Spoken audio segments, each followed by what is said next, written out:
The annual Wreaths Across America ceremony is being held this Saturday. Another chance to honor our servicemen and women while remembering those who made the ultimate sacrifice. News 8's Ken Houston joins us from the control room with more on this. Ken.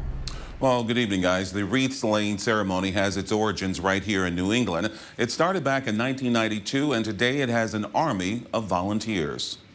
It's a scene playing out across the United States. American veterans gathering at state capitol buildings for the kickoff to the annual Wreaths Across America ceremony.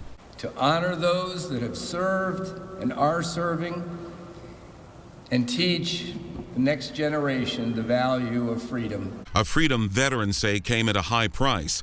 Today, it allows Americans to live without fear and enjoy a host of privileges. We can worship as we see fit.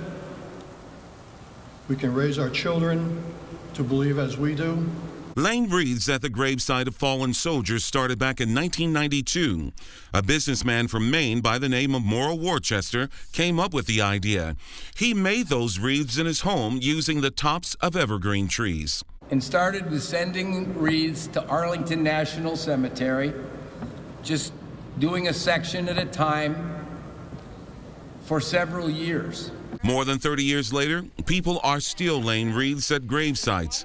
On Saturday, one of the requests of the many volunteers will be to read the names and information on the tombstones of each veteran.